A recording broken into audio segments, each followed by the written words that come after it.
We are here in Washington, D.C. My name is Brad Pomerance. Inside the United States Congress, we are joined by Jerry McNerney. He is a member of the U.S. Congress representing significant portions of the Delta region, Stockton, Antioch, Lodi. I want to talk to you about those areas. We know the city of Stockton filed for bankruptcy.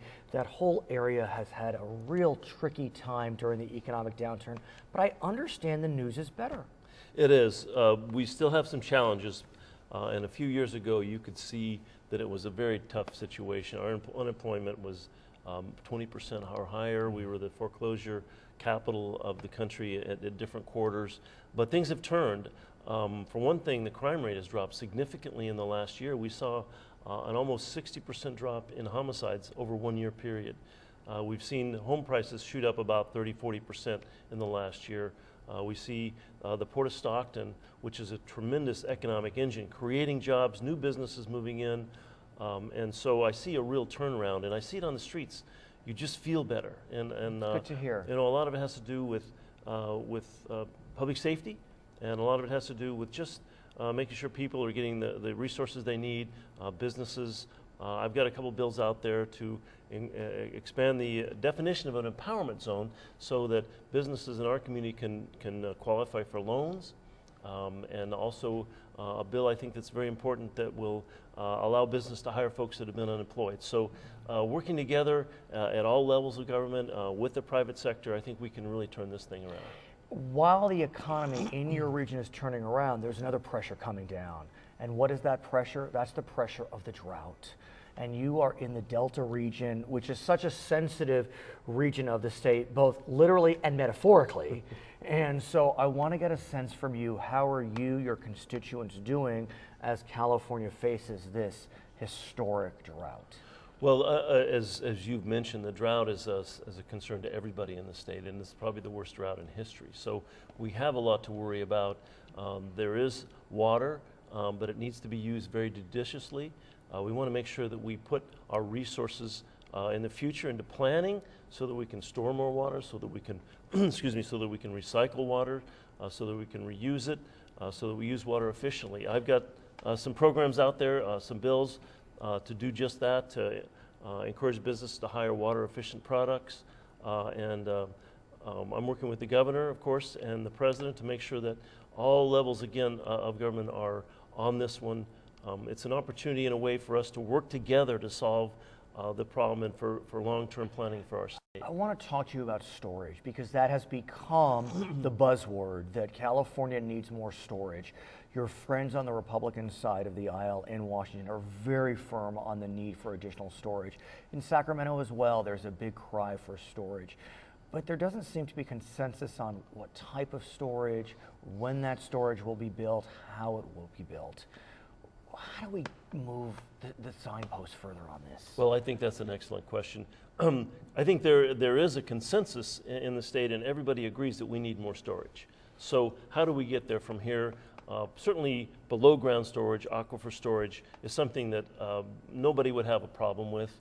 In fact, some of our county commissioners enlightened me recently about a potential for about 1.1 million acre feet of underground storage in our county. So there are resources available, and we need to exploit those underground storage resources throughout the state, throughout the valley in particular. And then the above ground storage problem is a little trickier because of environmental concerns. Right. What we want to do is look at what reservoirs we have that can be raised. Let's talk more about that when we come back. For our viewers on HLN, I want to thank you so much for joining us. For our other viewers, we'll be right back with Congressman Jerry McNerney. Sir, you were discussing groundwater, and obviously groundwater, like you said, there could be a plethora of groundwater. We have plenty of ground. But the challenge is we're seeing people digging deeper to access groundwater and accessing it at very low levels, which is causing some real damage to the ground. There's a term called subsidence, yes, where the sponge, as I understand it, is being crunched so much that you could never recharge again. Well, what we want to do is, when we have good rain years, is to store that water in the ground so that it doesn't deplete the aquifers to the degree that we would start having those sort of compression problems. And that's possible. We see on a good rain year, we have a lot of flow. If we can manage to store it when we have those wet years, I think we'll be in pretty good shape. So we've discussed storage, but let's continue. Where do we go from here on storage? Back in Sacramento, there are discussions about bond measures, but it does still seem to be that we're not at consensus.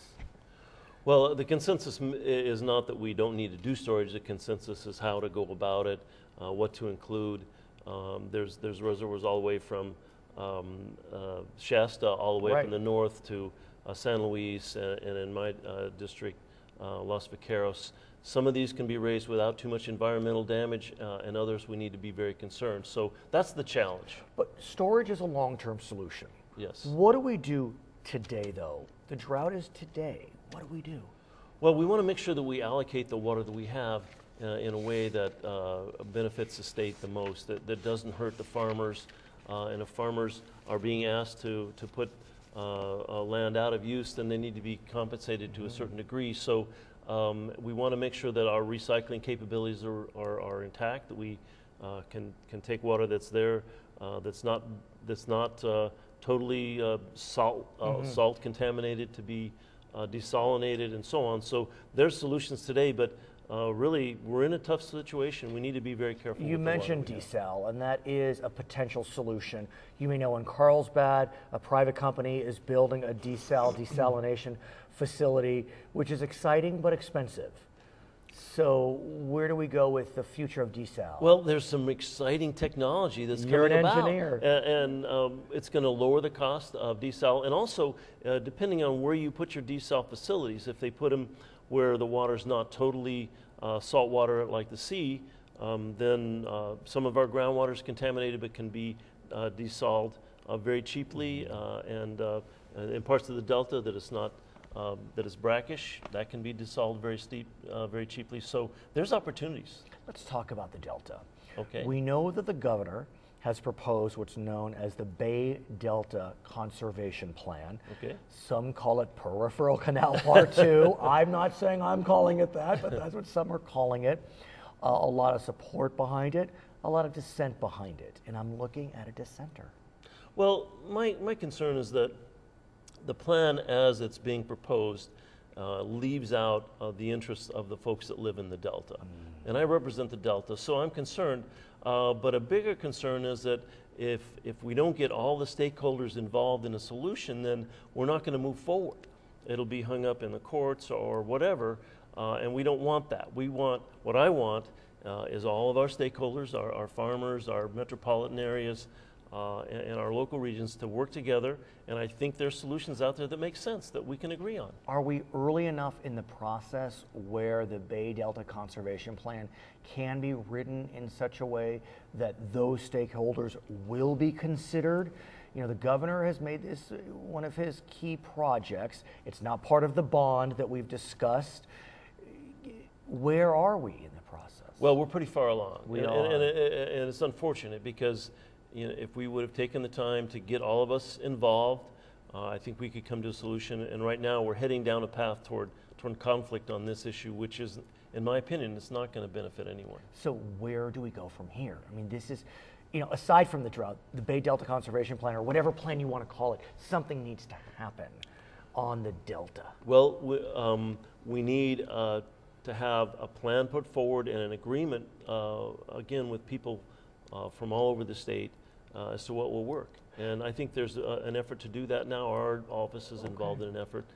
We want to make sure we move forward with that as the Bay Delta Conservation Plan starts to stall out, which it will. Really? We'll be ready to move forward with a more broad-based agreement. As we conclude, how are your constituents? Tough times right now with the drought? They are. The drought's not affecting us directly too much. Some of our farmers in the southern part of my district, it is, but we're worried about the economy, worried about creating jobs. Okay. And that's my focus. His name is Jerry McNerney, member of the U.S. Congress. My name is Brad Pomerance, and we are joining you from the nation's capital, Washington, D.C.